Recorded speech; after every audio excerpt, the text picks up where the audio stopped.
Steve and Omar. How can I help you guys? That's what we're coming to find out. Okay. Well, I always say there's 30 years of stuff in this head, and you got to ask questions to draw it all out. Some people think that they're jumping into the Zoom to get, here's your 7 key steps to become a national federal contractor, and if you buy my shit today for 1999, no, it's nothing like that. This is just a conversation between some people in the construction industry. Yeah, no, totally, man. In watching your video, you know, just hearing your honesty in the way you answer, and obviously your confidence in answering the questions about what you do, certainly got me intrigued. And we kind of find ourselves in the same uh, situation as the fellow you're talking to. I can't remember his name, but I know he was in Texas, Mm-hmm. and you know, we've done a lot of residential work. We've done primarily a lot of roofing work because we get a lot of hailstorms, so we deal with a lot of insurance work, and we like that because the margins are good, and at the same time, our money is in many ways guaranteed, right? Sure. We don't do a lot of cash jobs, and it's because for the same reasons that he spelled out, and I'm sure you're well aware. You know, retail customers are a pain in the ass. They just really are. And so, what we've been discussing is kind of making the move into commercial jobs. Now, it's kind of also dealing with, in the commercial side, it's kind of dealing with a customer just a lot more strict, a lot more rich, and a lot more resourceful in trying to screw you over if they want to. And so, even though the dollars are different and the type of work can be different, it's still kind of scary. So, in looking into that and running into your video, your ad, it kind of intrigued me to the point where when you are dealing with the government, there is an inherent understanding that in many ways your work, the work that you perform for them is guaranteed as far as getting paid. And so that kind of goes along with what we've done with insurance. And so in having said that, going through your video, the guy asked some pretty good questions. You brought up some pretty good explanations as to how to go about it. There are a couple of things that maybe you guys did not get around to touching on, but we kind of find ourselves in the same situation with the labor force. And one of the things that came up in that video is, you know, we are also in Texas. We're in Dallas, Metroplex. A lot of our workforce, unfortunately or fortunately, just happens to kind of fall into that I guess maybe not quite particular demographic. And so you mentioned something where most of the work that you've done, even though doing $1 billion worth of work, a lot of it has been done outside of Texas. And so, can you elaborate a little bit more about that? Is that the best way to go about it? So that way you do comply with, you know, giving these folks access to certain locations that otherwise, if we stuck with our workforce, we wouldn't be able to. Okay, this is an interesting question. I don't think I've ever quite said it the way that, as you were asking that question, I was kind of formulating an answer in my head. And I don't think I've ever really talked about it quite this way. Um, Everybody in this world has their own perspective and the perspective of the people that they have access to and interact with. So, in some ways, I talk about it like people are a product of their environment. If you talk to somebody in New York City, live there all their life, they sound like somebody from New York City. You talk to somebody from Southern Georgia, they sound like Southern Louisiana, East LA. And what happens is we all grow up and we get our own perspective, and then we go out in this world and we're inquisitive, and so we get perspective from other people. What you're saying to me is your perspective based on the things that you have come across and your experiences.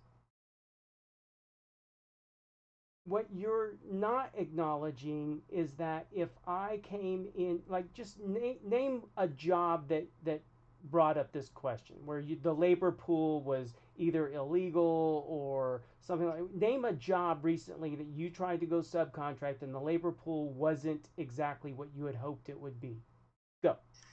So the way that I would describe that would be not necessarily a job that we encountered, but a job potentially that required for everyone to be, um, I guess, background checked Okay, that's and fine. What was the yeah. scope?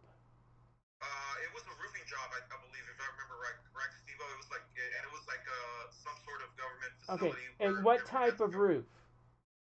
It was a flat roof. Okay, so like EPDM or something? Yeah. Okay, a rubber roof. Yes. Okay, so what you're saying is that because of problems associated or your own perspective associated with the labor pool, your concerns is that people won't pass the background check. And then typically, how much do you bid per square of rubber roofs? Uh, Currently we have not, but at that time I think we are somewhere in the 800, 850 something range per Okay, square. 800, Yep. 850. Okay, and so now that I think I have enough information. Here's how that phone call would happen. And I'm sorry, it's Omar.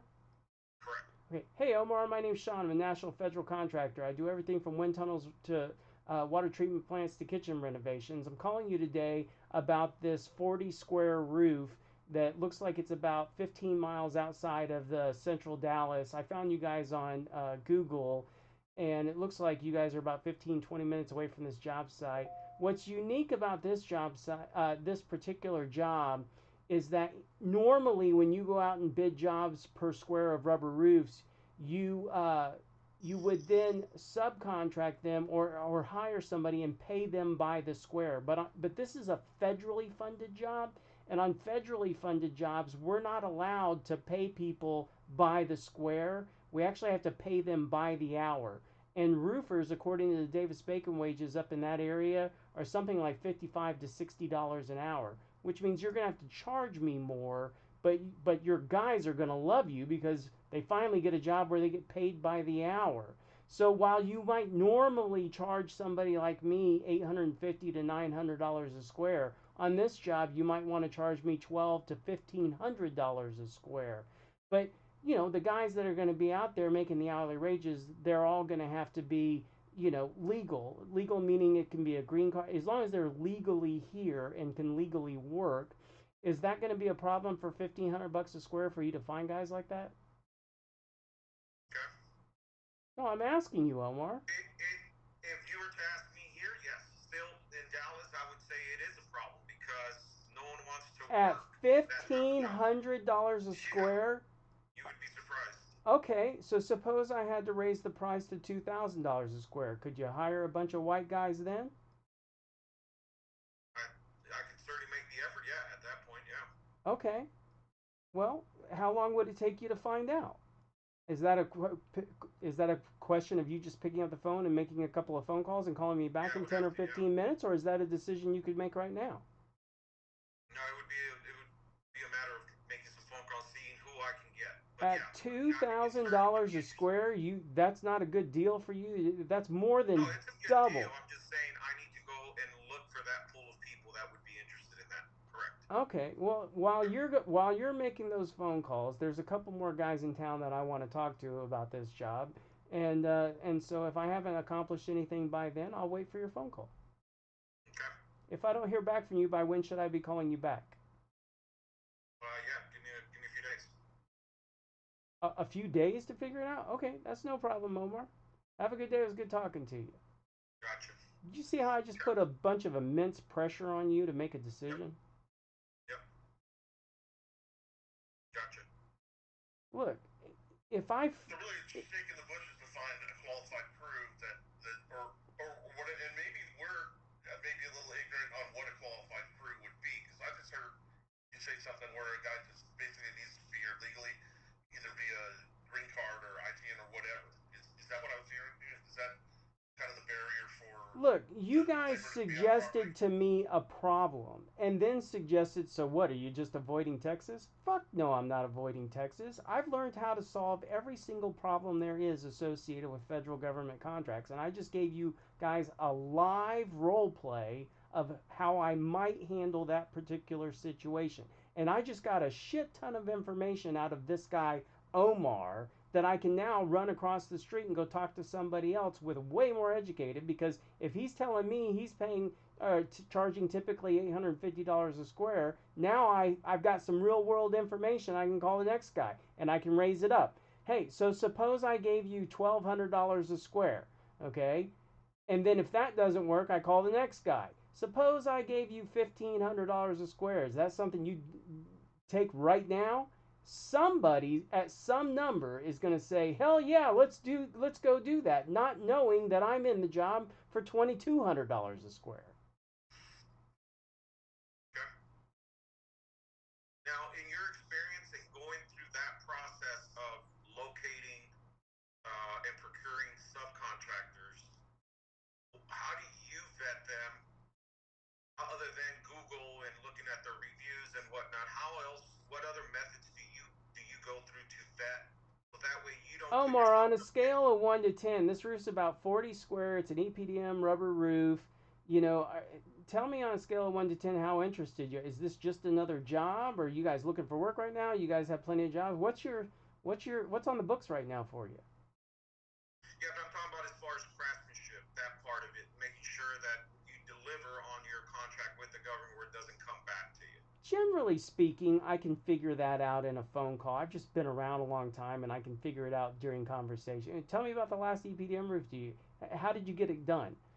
Okay. Who was the facilities manager that I can call and talk to? Okay. Okay.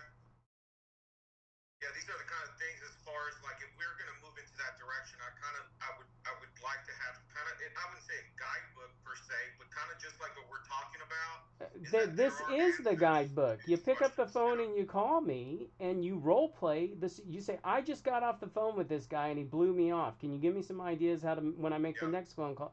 Yeah, we're gonna sit there. I record all these things and you can play them back. People that are in my group, I post a lot of content, but I only post about 10% of the phone calls I have because a lot of phone calls I have are, client privileged, stuff that I teach in the workshop that I don't want the general public to see. So, I mean, if you think the free shit's good, wait till you get into the membership where you got, Telegram access with me and I'm posting things in there and keeping a history of everything so you can always go. I mean, I build incredible amounts of value with my clients. Gotcha. That was one of the biggest things as far as how to procure subcontractors outside of your marketplace in that scenario where I'll let's just just tell say you this. One time in 15 years, one of my clients had a problem getting a job done, and he never called me until it was way too late. One time in 15 years. I'm not going to say his last name, but his name was Ken. yeah. So, Ken, if you ever see this video, you should have called me. um, so assuming that okay, we go through this process, we nail it, we know how to get guys, and guys are out there, and we happen to procure the company that's going to actually do the work. Run me through the process of how that works. Do you go out there, meet with them, other than Zoom calls? Do you go out there, make sure the materials are in place? All that. What happens in a scenario like that where you've never met them in person? How does I that work? rarely go to job sites. I mean, Okay. I've probably in my entire career been to 100 of the 1,000 federal contracts. But you got to keep in mind the first 5 years of my career, I was on the road as a superintendent, a young kid just learning the business. Um, but when I became project manager, certainly at our level, I don't go to jobs anymore unless there's something I want to see. I talk about some other videos going to NORAD and the rare book vault and that kind of stuff. I mean, there's certain things that you can see as a federal contractor that you can't see as a civilian. Uh, you get access to things. Are you familiar with what NORAD is? Yeah, yeah, of course. Yeah, the Yeah, American. Yeah. one of my guys called me up and said I got a job in NORAD, and I said I'll do it. And he said, "What do you mean you'll do it?" I said, "I'll do it with my own two hands." He said, "Why would you want to do that?" Because you can only get inside NORAD if you're supposed to be inside NORAD. Yeah. So I went All right. up there and replaced the pillow block bearing. So let me ask you. So I'm here in Texas. As you know, we don't need to register as a or be licensed in Texas. But let's just say, let's just say I get a job or I look at a bid and it's in Iowa, for example. It's a very interesting job. It looks right up our alley. I found the subcontractor to do it.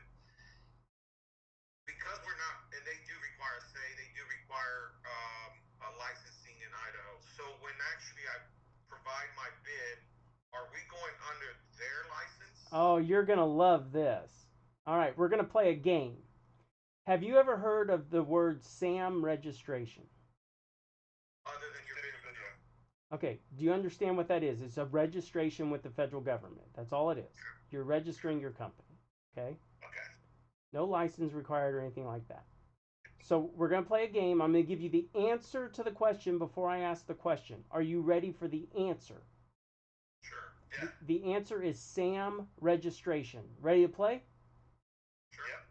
There is one thing and one thing only required to be a federal contractor, and that is a SAM registration. So if you sell cake mix to the Navy so they can make cakes on ships, what do you need?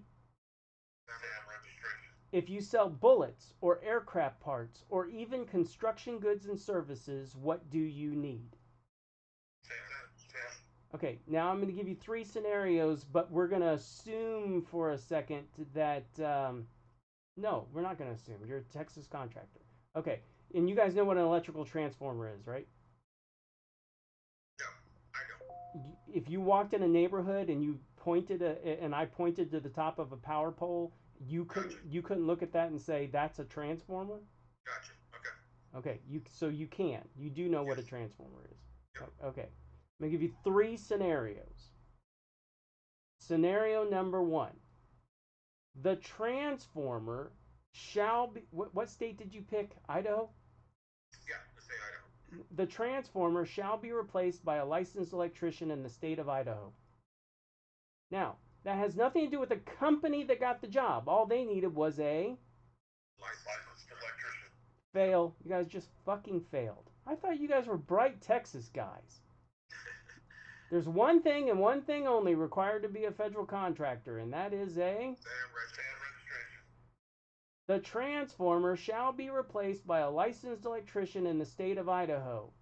That has nothing to do with the company that got the job. All they needed was a SAM registration. There you go. But the transformer shall be replaced by a licensed electrician in the state of Idaho. So you got to hire that guy to do that. Scenario number 2: the transformer shall be replaced by a licensed electrician. Well, now any licensed electrician from any state can go into Idaho and replace that transformer. Understand, this is federal eminent domain property. There's no such thing as a state inspector going on to a federal job. But this has nothing to do with the company that got the job. All they needed was a SAM registration. Scenario number 3: the transformer shall be replaced. That literally means that you and I can go out there on a Saturday and replace the transformer. Has nothing to do with the company that got the job. Has nothing to do with the name of the company. I see all the time, AAA Roofing gets an electrical job. AAA Electrical gets a concrete job. We the people wouldn't stand for the jobs in Idaho, but the company name is Texas Concrete, and it's an electrical job in Idaho. The name of the company has nothing to do with anything at all. Zero. Okay. This is how I can tell you I've done $1 billion worth of work with the federal government. I have never had a license of any kind other than a driver's license. I just read the requirements of the contract and comply with them. Now let me ask you, so when I get a bid from a subcontractor, I'm getting a bid with materials, labor, everything included. So they're responsible for procuring per the spec of the bid that they're asking for. They're responsible for all that. So I don't have to even worry about, what vendors I have in Idaho or anything like that. I leave that all up to them. Yeah, he's already got 30-day pay with his suppliers and everything anyway.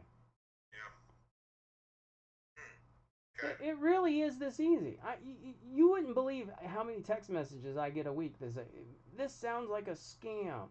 Okay, well, good luck. Yeah. I know it sounds too easy, but, So how does it work with? Okay, so I win a bid. I accepted the bid. They accepted it back. We want to do this project. How does it work in terms of making sure that the subcontractor? I heard you speak about it, but I was not fully understanding. I want 3 pictures in the morning, 3 pictures in the evening. I want a daily report filled out at the end of each day so I can track progress. Well, that's not what I'm asking. What I'm asking is more on how do they know that they get paid, and how do I guarantee payment, and how do I guarantee payment, and how does that payment schedule work with the Sure. government? Again, as you know from my videos, I love to teach from public sources. It's called the Federal Prompt Payment Act. What it says in there is that the contractor shall be paid monthly or more often as deemed necessary by the contracting officer on a percentage complete basis. So if you're 50% complete, you get 50% of your money. It goes on to say that on a partial pay request, you get paid in 14 days. So anything less than 100% billing gets paid in 14 days. On a final pay request, you'll be paid within 30 days. So what I tell my guys to do is when you're 100% complete, bill the job 98% complete. So you get your money in 14 days and then let the government suck on it, that 2% for additional 30 days. Every once in a while, some contracting officer will push back a little and go, wait a minute, you billed 98% complete, you're actually 100% complete. How I teach my guys to respond to that is, hey, we're in the construction business, and we know that if there's gonna be a warranty issue, it almost always happens within the first 30 days of when we leave. We just want to make sure the government's protected for that. Gotcha.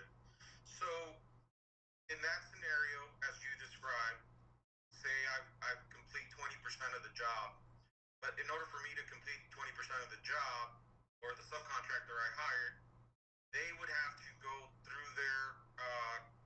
use their credit lines in That's order right. for the And so material. what I tell them is that, look, I think what you're alluding to is sometimes subcontractors want some money up front or something like that. Or Correct. okay, Yes. and so how I handle that is, look, I understand why you would ask me to do that.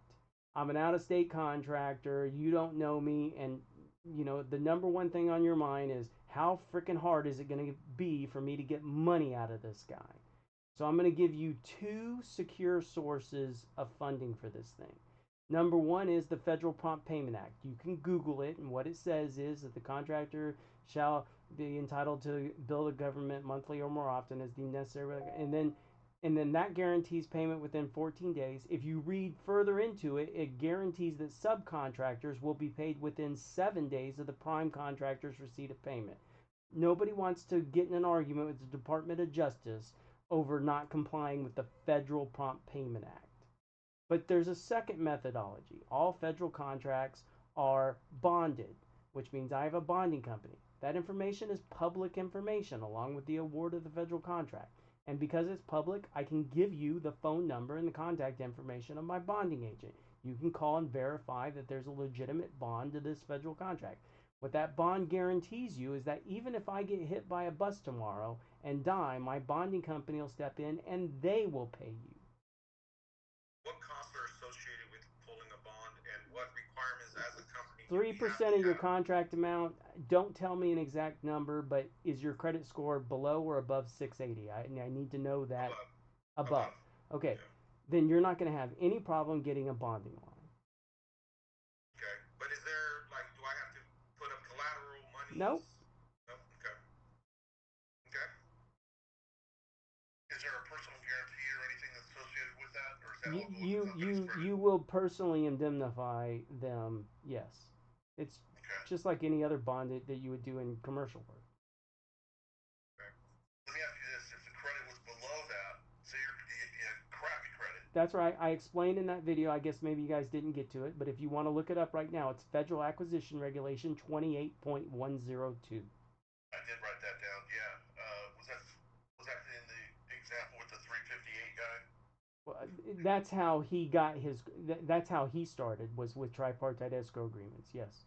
Okay, that's what those were. Okay. And is there any inherent challenges with the Yeah, it whatever changes your that win. big that big phrase you just said? It changes your win rate from 1 in 20 to about 1 in 35. Okay.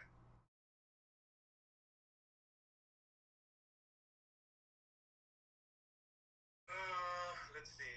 I mean, because a lot of the questions I would have in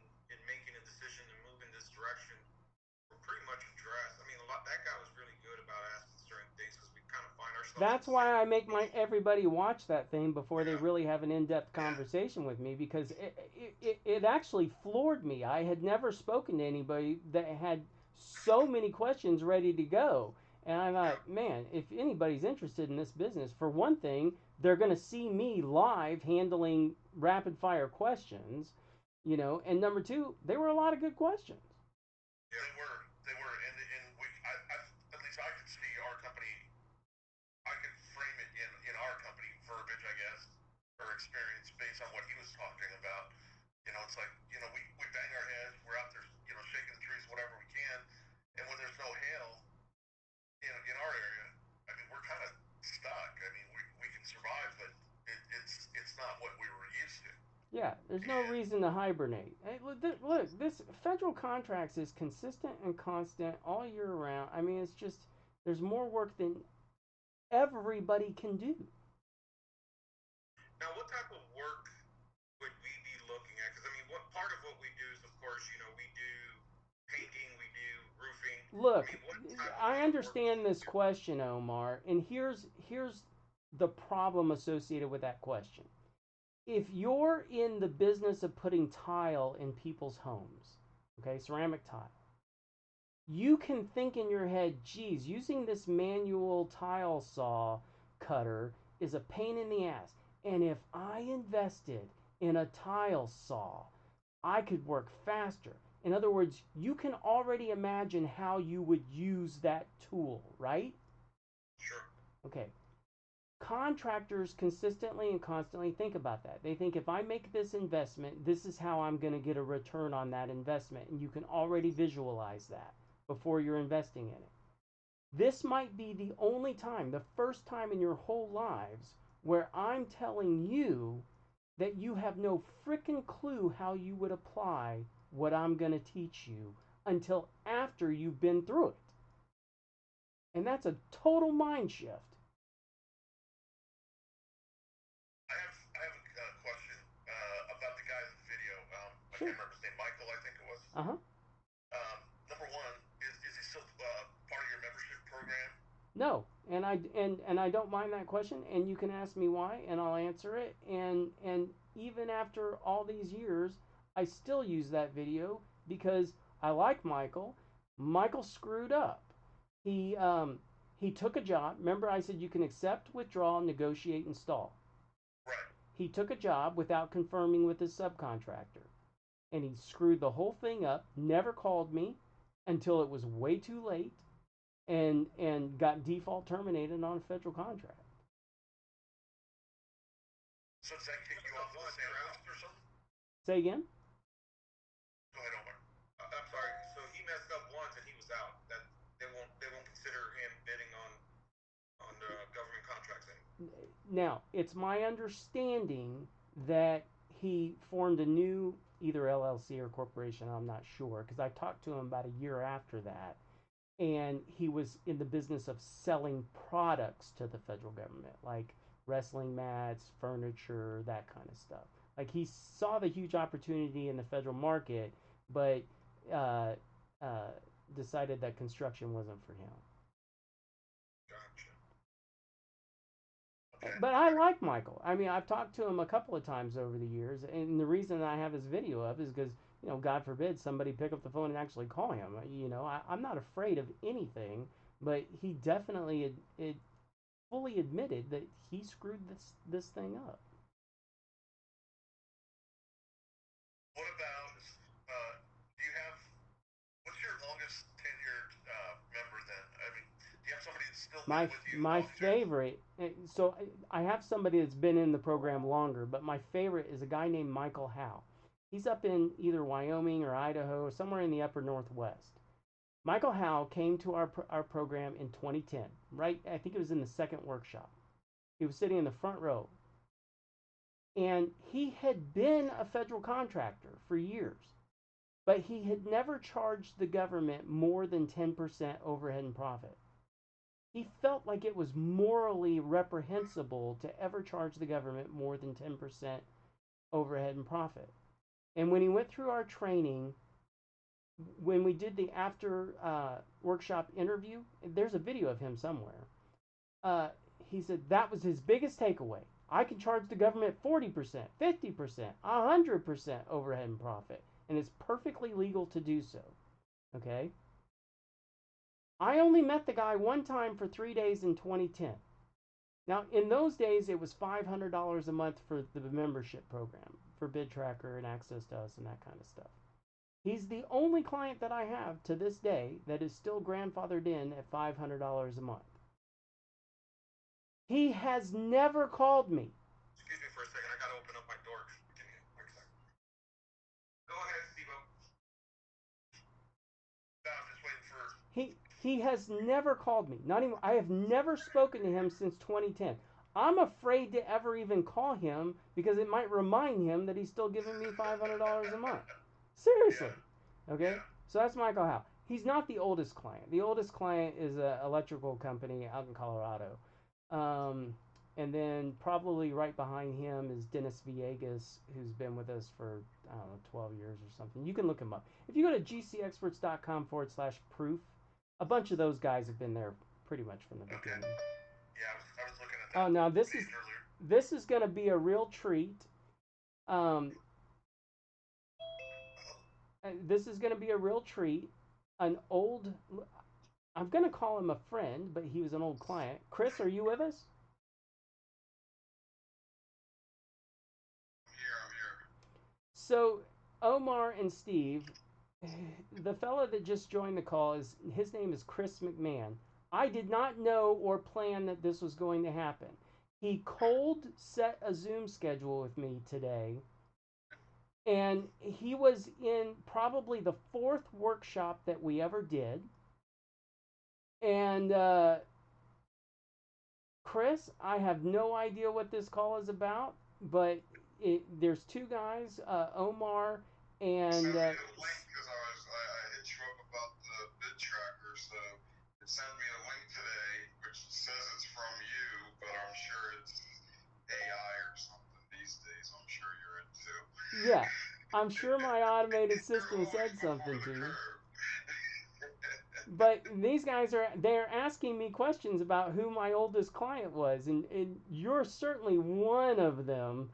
But anyway, guys, if you want to ask somebody who's been through the program and done a lot of federal contracts, this is Chris McMahon, and I promise, I just swear this is not set up. It's not set up for sure. How you guys doing? Doing well, Chris. And actually, it's fortunate for us because that was one of the things we were going to ask Sean if there was somebody that we can speak to that's been with the program that has probably gone through the challenges. I think I joined them in like 2012, 2013. Okay. It was a long time ago. Yeah, I kind of come in and out of federal contracting depending on where I'm at in life. So, yeah, Sean and Doug, mostly Sean's really who I've always dealt with. They're the truth. They are the truth. They have helped me out. What would you say would be the biggest thing you learned that going into it you didn't expect, and then all of a sudden? I had always done federal contracting before I met them, and I built a lot of stuff for the Reserve Bank, Air Force. I'm out of South Florida, so I had done a lot of stuff, and really didn't know that there were regulations to protect us from the government's nonsense. So you take these jobs and they're like, oh, you need to do this, you need to do that, and then you just do it because you don't want to deal with it, but you had no idea if there was a bigger thing. The biggest thing it would be that we have rights that you can't just the government can't just run over you. That there's rules and regulations to make sure that you're treated fairly. And that guy knows mostly all of them. And if you get into situations, he's got people like Bob Simon and, a lot of tools, a lot of arsenals, so that you don't let the government run over you, that you're paid for the work that you do. You're not doing work you're not paid for. Simple. So there's going to be some potholes, but even if you step in one, you have a way out and you have a resource. You always have Sean because you're in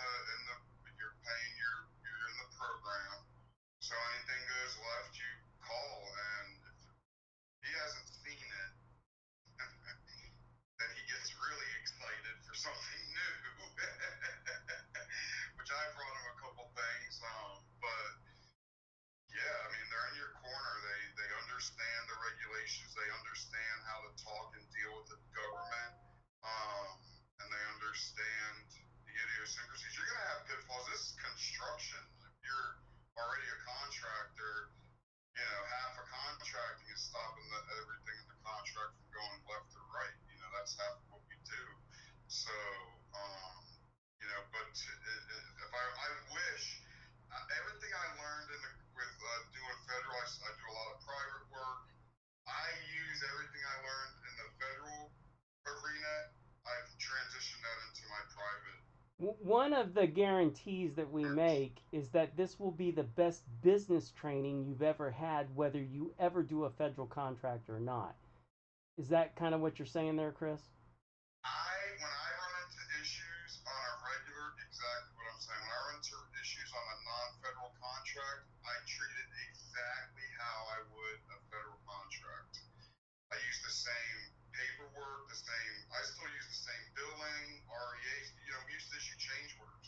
I haven't issued a change order since 2013, but I issued tons of REAs, right? I've had to even change how my attorney deals with that. Yeah, I have a situation on a private job right now that I put on hold because the guy didn't pay me, and it's back and forth, and I just deal with him exactly how Sean trained me to deal with the federal government, and it kind of boxes people in, and boxed him in, and he didn't like it, so he hired a lawyer, and so I got my lawyer involved, but there's a formula to all of this stuff, and there's a guideline to it, and yes, I use it every single day. I talk to people the same way, emotionalist but firm. I learned that from Sean. That was one of the hardest things. He would write a letter, and I'm like, you are not sending this to this contracting officer. He says, just watch.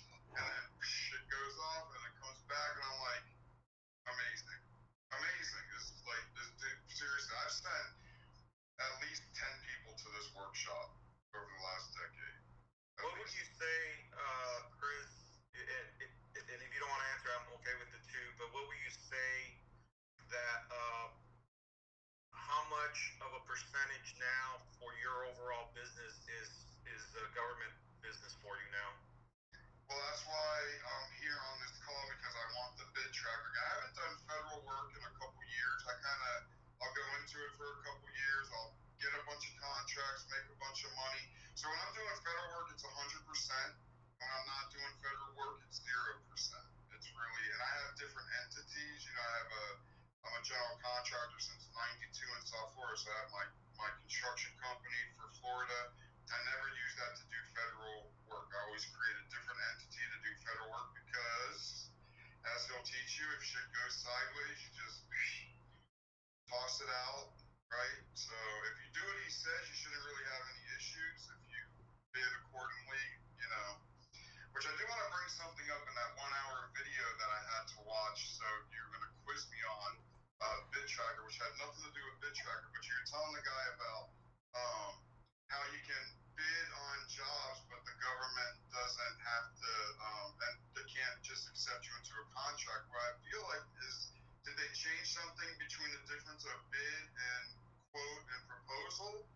Because I always knew it that a bid you were locked into, and a quote and proposal we could finagle in or out of. So you were in the program originally before.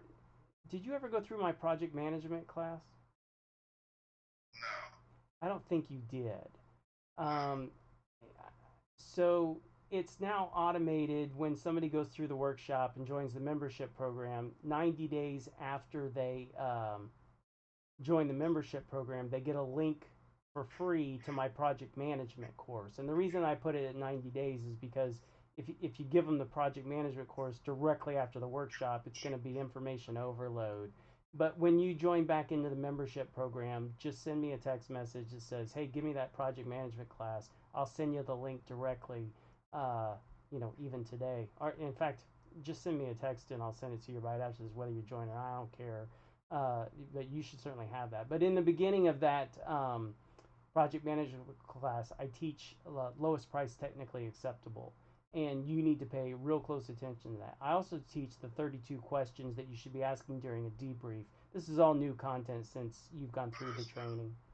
Yeah. Yeah. But are they differentiating between, like, if I turn in a bid, an invitation to bid, and they accept my bid, I'm locked into that. I can't get out of that. It's not necessarily true. So I'll just say this: it's extremely easy to get out of an award. Out of a contract prior to award. It's equally difficult to get out of contract after award. Now, listen, we're getting into a gray area of what I can offer these guys for free versus what I would offer you for but that's okay. I'm just going to say this. Pull up on your computer FAR 14.407. See what I mean? Like, the FAR regulations books are like this thick. And I just quoted not only a section, but a specific subsection. Or Sheldon Cooper, your kid? It's not even that. Sean is a super smart guy. So is Doug. They're both very bright and brilliant. But they know federal contracting inside and out. They just know it. Like, I know a lot of contractors that do federal contracting, and I send them all. I'm like, you guys need to just go and take the workshop. I have a question for you, Chris. Best money I've ever spent. I see the class was more expensive. It's less expensive now than it was when I joined. Best money I ever spent, honestly. And it's been 15 years or less, 13 years, and I evolve, like I told you, I evolve my other companies to operate like I do when I do federal contracting. Because, like he'll say, if it's good enough for the government, then it's going to be good enough for anybody else, right? So sure. That's that standard that you're setting. If it's good enough for the Fed, then everybody else underneath it should very much go by the same guidelines. What were you going to ask? My question was, you mentioned you're in and out of the federal arena. What makes you decide to do that? Is it just type of work, or you've got some other projects that'll come up that? I have many other businesses. I'm a public adjuster, so I do a lot of storm work. I live in Florida, so I do a lot of storm work. And I'm the type of person that I like is when I'm kind of in something, I'm going to do that. I'm going to focus on what I'm doing, and I'm going to make it successful. And with federal contracting, like anything else that's serious, you need to pay attention to what you're doing. You need to make sure that you're crossing your T's and dotting your I's. You need to make sure that you don't take any loser awards and back out the moment that you know it's a loser. And I have other businesses. I have cannabis businesses, dispensaries. I have a software company now. I do public adjusting. I do storm work. I do insurance. I do private work for general contracting, like big commercial projects. So it really depends on what I'm going. I just cleared my slate with a lot of, and then the traveling. You know, I do federal contracting differently. Sean knows this. I created my own little secret sauce directly from information that he gave me. Like within the first 7 minutes I was in his class, I knew exactly how I was going to approach federal contracting. And he'll tell you, I get like the craziest bids at the most ridiculous prices. And then the way I do it is like, I like to travel, I like to be hands-on, I like to control the quality. So I always go to the jobs. He won't go to the job unless it's absolutely necessary. But so I get tired of traveling. That's the answer. I operate a little differently. You do your businesses one way. The other gentleman, Will, Sean, and Doug, they do it. Everybody that comes to the program pretty much has already been in business. I was trying to explain that to these guys earlier. That see if you feel like this is an accurate description, Chris. I was telling them that look, if you're in the ceramic tile installation business, you're using a hand tool to cut the tiles, you can imagine what it would take or how much better your business or efficiency you would have if you bought a tile saw. But that's an investment, right? And you expect to have a return on that investment. And you can imagine what you would do if you had a tile saw. Well, the GCExperts workshop is an investment that you would expect a return on, but it's hard to imagine what you would do with the training until after you've been through the training. I mean, before you went through the training, you had your own ideas of how to accomplish federal contracts. But after you went through the training, it changed your whole perspective on what you could or couldn't do in the federal market. Is that an accurate representation? 1,000,000%. 1,000,000%. And the way that the government operates when it comes to contracts, I had really no idea because when I was winning federal contracts before, I didn't really understand the process that happened before it got to me. I'm in with some people who were here locally. So, we would bid against other contractors, but I didn't know that how I was bidding was actually what was really going on. I was just kind of blinded, oblivious to that whole other aspect. And then, yeah, it's like an electronic laser guided missile tile saw, really. Yeah, I have another question for you, Chris. It sounds like we have similar businesses in the storm realm.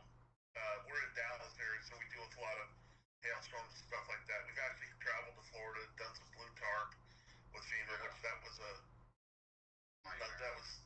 never mind about that.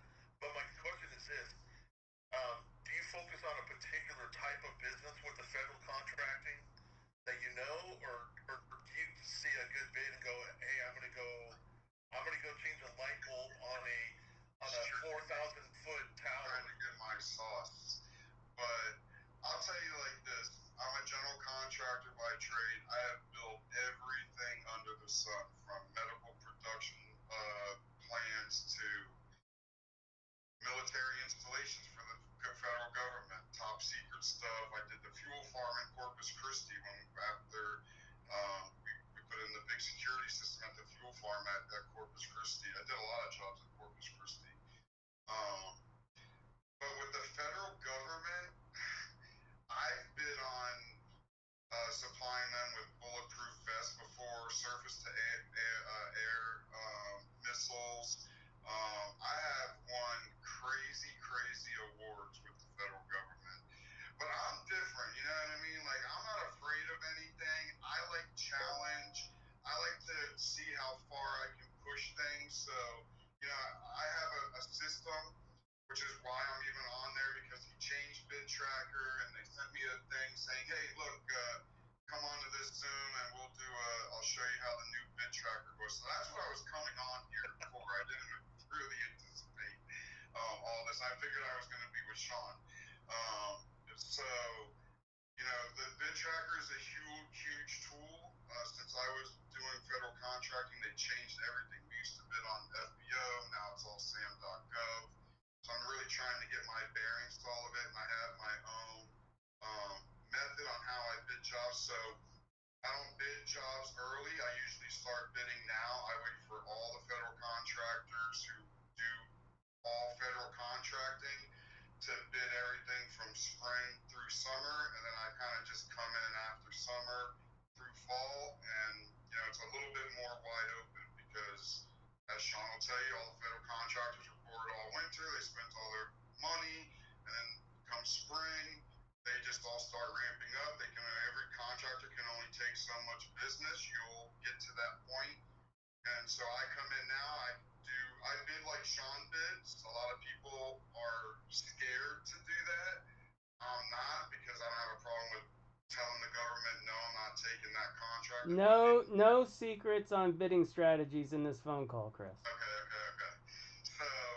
So I do it a little differently, and then once I kind of go through all the stuff that I'm looking for, then I start looking at other stuff. I've sent like little digital micrometer machines to some water dam in the middle of Minnesota in the wintertime. Like, I've done a lot of crazy stuff and supplied the government with a lot of stuff, for sure. So one last question I have for you. What was your worst experience after going through this with the federal contract? Oh, tell him that job, that piping job that I told you to get on a fucking airplane and go up there and start shaking people's hands.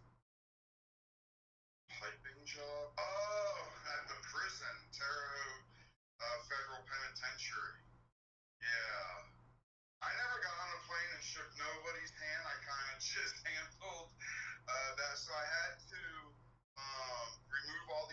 asbestos lining off of these boiler pipings and stuff, and then replace the lining on them, and then we had to run some fuel lines from their fuel tank, and it's in the middle of Indiana, so it's very cold, and had to put all this insulation on there, and they started giving me issues about the scope of work, and I stood up and I was like, no, we're not doing that. So he said, just go over there and fix it, try to smooth them over, and then I said, no, I don't want to do that. Then he wrote me a letter, and then they approved the additional cost, and we finished the job marvelously. Yeah.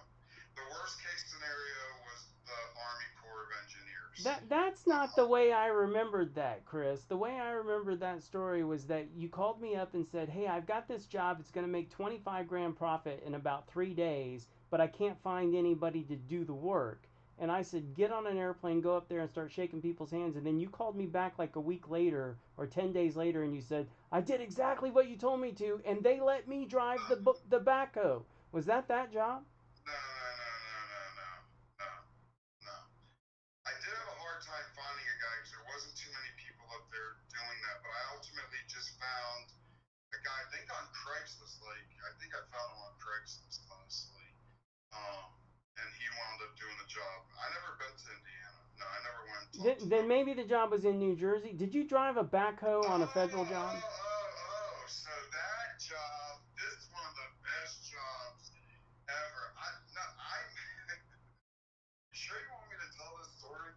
Yeah, because I remember I'm the one who influenced you to get that thing done. It's the United States Geological Survey, and they wanted me to put 2 pipes into the Potomac River, right? And they want to use this because they want to test the water, because there's a bunch of factories upstream through Delaware. This was in New Jersey. So there's a bunch of people upstream, factories and stuff, and they want to test the water so they can see if the factories are polluting the river. So yes, so I gave them a bid for $89,000. I couldn't find anybody to do the job because it's the Northeast, and they were all scared because we had to go into the river and dig a hole, and nobody would drive into the river because they were afraid of the EPA. And you got a track hoe, we're going into the river, and in the Northeast they're very, very afraid of this. So he did. He said, I can't fucking find anybody to do this. And he said, well, go do it yourself. You know how to run equipment. And I said, yeah, and he said, just go do it yourself. And I said, okay, fine. I was living in Tennessee at the time, so I loaded up the truck and we headed to New Jersey, and I rented some equipment from United Rentals. I found a plumber that came in and did all the job and helped me with the job. I paid him $17,000. I rented the equipment for just under $2,000. I was into that job for $19,000. I gave them a bid for $89,000. I made $70,000 in less than 2.5 days. Wow. That's probably one of the, and all my jobs, Sean will tell you this, I find these crazy ass jobs that when I got there, the guy was like, I was like the third coming of Jesus when I got there. The guy was like, we've been trying to get this job done for 3 years. It's been out to bid for 4 times. Nobody ever bid on the job. You're the only person that ever bid on the job. So there's a thing he'll teach you about this. And so they took my bid, and it didn't matter, what the cost was. They needed this job done, and I did it. And we went up there. I drove the fucking machine right into the river, and I told the guy, and I had a special release from the government that said I would be held harmless if anything happened. If I tipped the fucking thing over and dumped diesel fuel over, I could have blown that thing up in the river if I wanted to. I had a complete And Chris, humanitarian part. Chris, I'm so glad to have this now on film because I tell this story in the workshop, and I tell it as an example of one of the methodologies to accomplish to get the actual work done. And yours was a combination of 1 and 2. So number 3 was how, and I explained this particular job. But I'll never forget the phone call that I got after this because The way I remember it was that I said, get on a fucking airplane, go up there and start shaking people's hands until you get somebody to agree to go do it.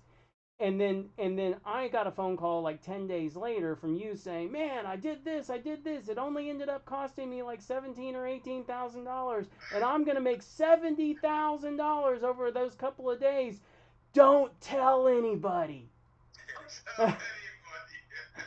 He's told everybody the story. He's probably got at least 5 of my stories in his workshop minimum because I moved differently. I figured out just off of things that he said in 2 days, I created my own system and I have done millions and millions of dollars worth of federal contracts with the government. And I've maybe only ever had 3 issues. The worst job I ever did was for the Army Corps of Engineers. It was in Minnesota in the dead of the winter, and we were doing.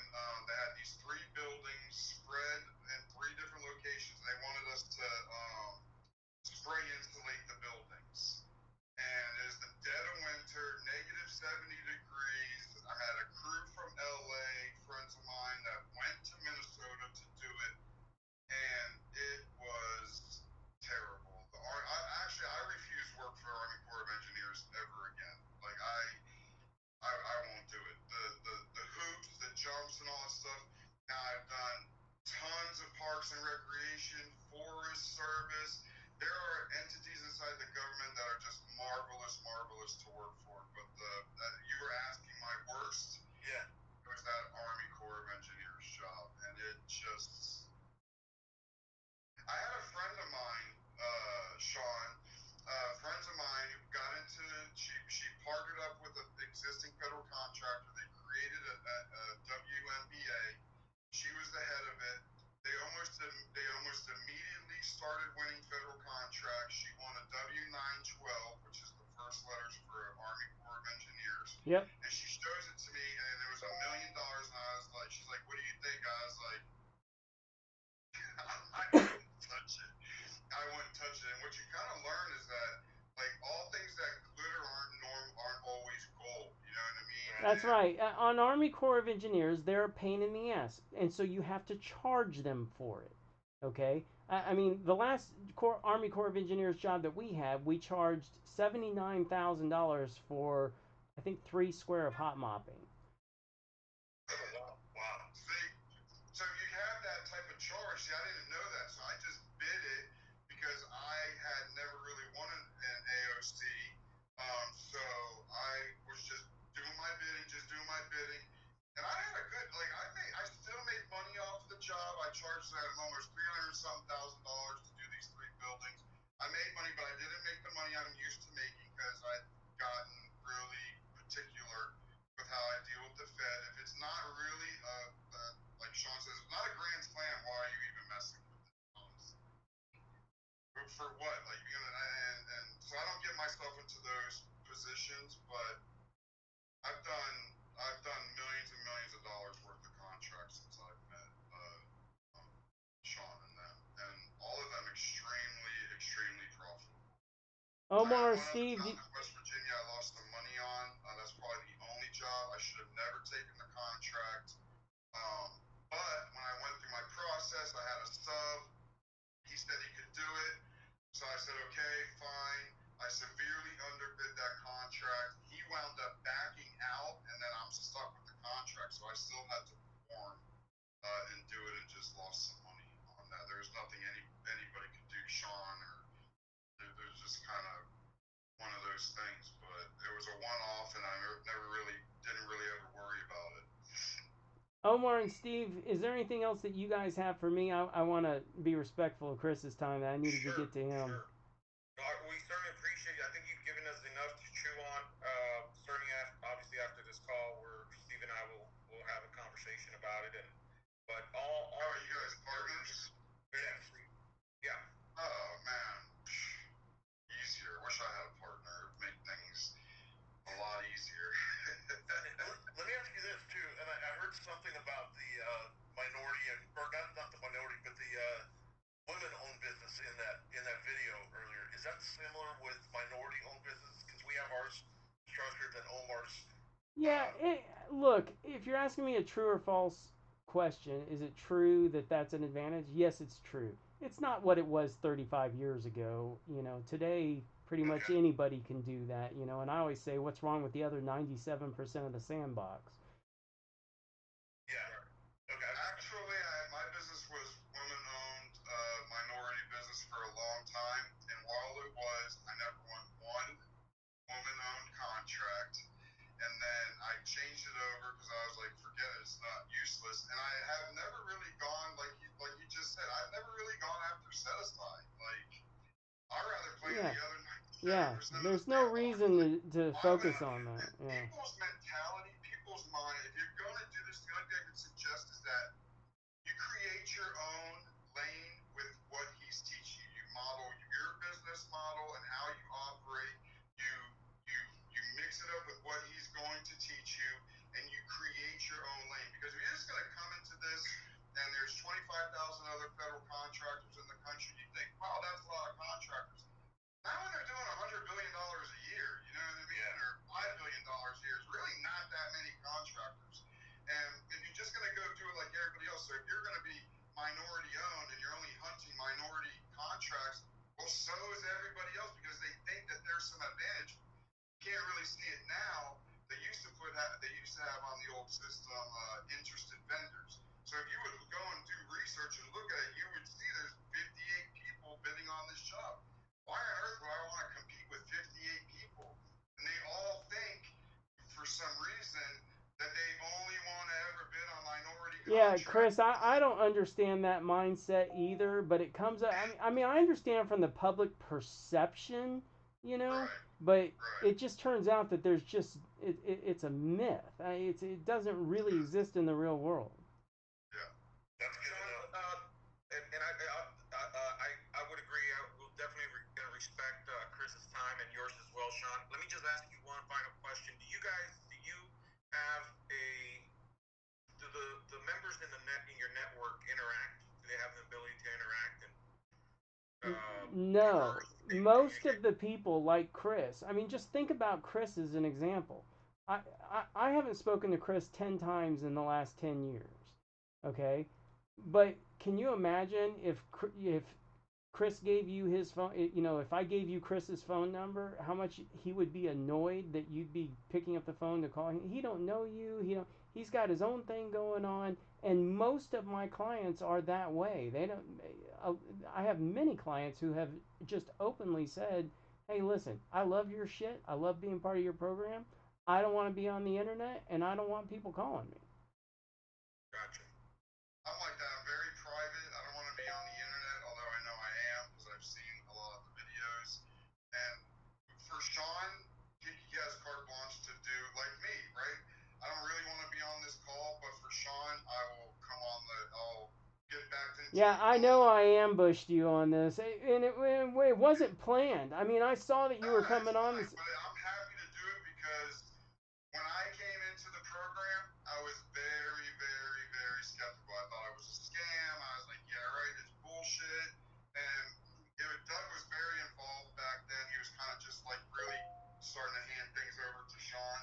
And it was actually Doug who called me, and I was living in New York. And he was like, I see you're interested, but this, that. And I was like, I just don't want to get scammed. The class was $10,000. I had to pay 10 grand. And he goes, look, send me $2,500, and if you don't like the class, you can just leave, and I'll give you your money back. And then he goes, but if you do like the class, you just give me the rest of the money. And we weren't at lunch, and I handed him the $7,500. Wow. Right on. We weren't at lunch. I brought the check with me. I was like, okay, and we hadn't even gone to lunch yet. And it was, I'm telling you, I knew within the first 7 minutes of that phone call, I was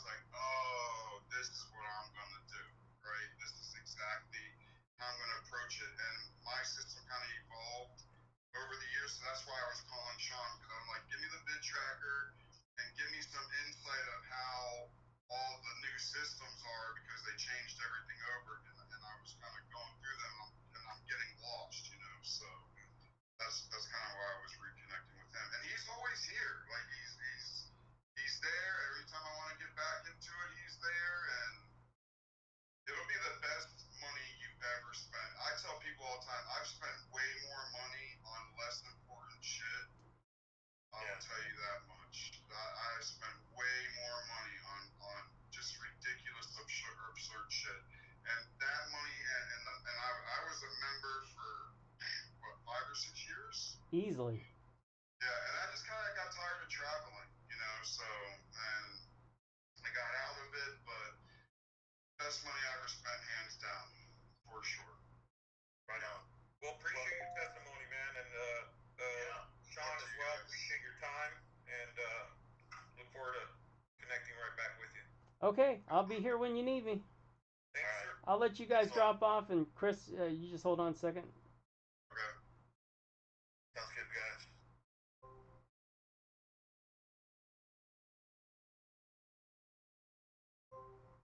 Okay, it's just you and I now. What up, brother? Still making it happen. Yeah. I make myself available every day to have phone calls like that, and then I saw you coming on, and I was just like, I can't just tell these guys to fuck off. So. Not yet, anyways. They don't know you that well yet. But anyway, I know what you're talking about when you're saying that you're going on, you're seeing changes, because now they're hosting files on PIE, and it's not on SAM.gov the way it used to be. And yeah, the new bid tracker system covers all of that. You just click the sync button, and everything syncs directly to your computer. Yeah, because I see there is no FBO. It's all on SAM.gov. So you're saying it's not on SAM.gov, it's on something else now? Even when you go to SAM.gov, it could be somewhere else. They could link you somewhere. It's gotten incredibly more complicated. It's like Reagan said in the 80s, we're the government and we're here to help. Yeah,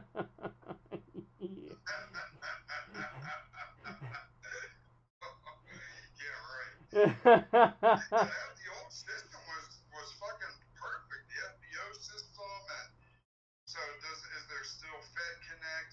Do all the Yeah, but everything's now handled by bid tracker. It goes to everywhere there is, grabs all the files, and all you do is click sync. You don't even have to go to sam.gov anymore or any of the other websites. Just construction or for everything?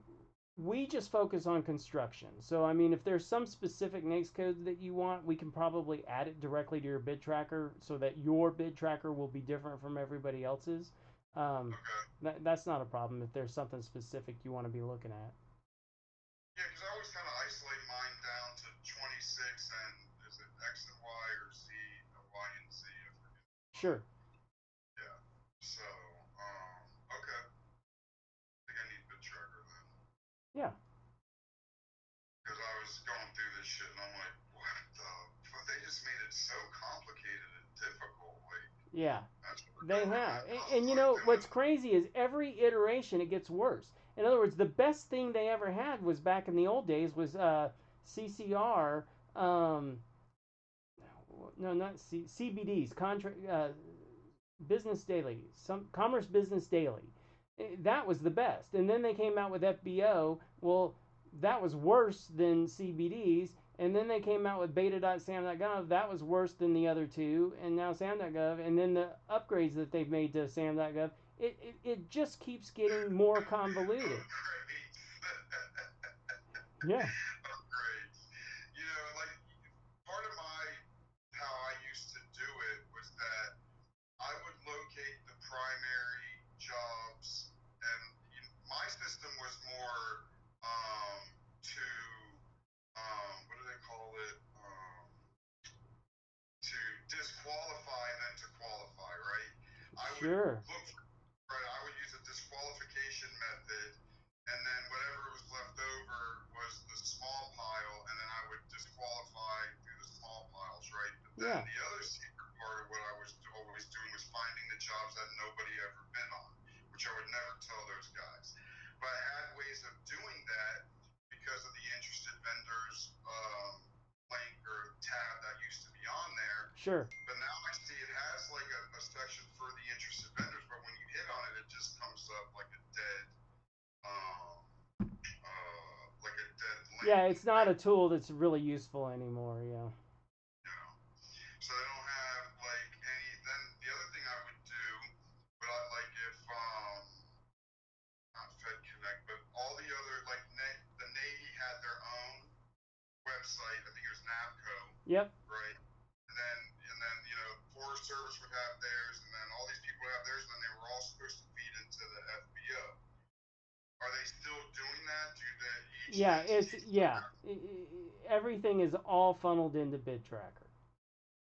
But what the problem where I used to make a lot of money at was the glitches in the system that didn't feed the projects over from the primary site into FBO. So I'm wondering if that's still a thing where so I'll tell you this. Stuff into SAM.gov. Is BidTracker taking just from SAM.gov? You got to understand that BidTracker is not and has not ever been automated. It is not a web scraper. It is real human beings that put every single job into BidTracker, and they're actually using 36 different sources to do that. I didn't know that. Yeah, it is not a web crawler. You were scraping. No. Because look, if you let's take a scrape as an example. Suppose that the government messes up and puts a roofing job in the aircraft parts section of SAM.gov. Okay? If you use a web scraper, would you ever tell the web scraper to go into aircraft parts to find construction jobs? No, but you have your staff going into all the different entities to find the projects? Looking for construction contract things that a construction contractor would do, okay? And then B, looking for miscategorized jobs. That's where I used to make a bundle at. And that's look, you were coming up, yeah. I would use BidTracker as like my first dequalification method, right? But then as I got down to the system, I would go into each different, and I have a photographic memory, so once I'm in bid mode, I can pretty much remember all the jobs. Sure. So I would be able to go into all the ancillary websites and then see what they have posted and check them against BidTracker and check them against FBO. And I would find a lot of jobs that never made it to either of those sources, and those are the ones that I always went after. If you were ever able to show me an example of that, 99% of the time I could show you. People have done that to me. They've said, hey, I see this here, but it's not on BidTracker. Okay? And then 99% of the time I can show them where they made a mistake. Okay? That it actually was on BidTracker. You got to also understand. You mean like it was on BidTracker at one time? That's right, because here's the thing. BidTracker is always 3 days, at least 3 days behind, but mostly around 3 days behind live sources. Why? Because it's put together by a human. It's not scraped by a computer. Oh no, I left that like that intentionally so that you wouldn't go grab all the jobs that I was finding. It is a thing. It's a thing for sure. And it's not just BidTracker. It was really, I use BidTracker kind of like as my main source, and then it's really that their system, that maybe they don't put the button to transfer to FBO, maybe it's supposed to be automated, but there's always been a glitch in the Fed system moving all of the projects from their ancillary under sites into the primary site. There's always been, and I always thought that BidTracker just scraped FBO. Nope. Well, your staff isn't as thorough as I am, and I appreciate that. Because I can always still find my little nuggets of projects that are insane. So, yeah, I got a little bored, so I think I'm going to jump into the game again. Sure. I'll send you a link as soon as we get off the call. Cool. How's everything else? How's Doug doing? He's good. I just had lunch with him a couple days ago. Went over to a local restaurant called The Grove. It's fun. Nice. Need to get out there to Rudy's and get some barbecue. Hell yeah. Oh man, I missed that. I haven't been in Texas in a while. Since I finished those Corpus Christi jobs, I haven't been to Texas, so. Yeah. Everything's good? Everything's good, buddy. Excellent. Good to see you. Yeah. Really good to see you, and I appreciate you giving those guys a little bit of an education. Much appreciated. Always. All right, have a good one, Chris. Love you, brother. Love you too. Bye.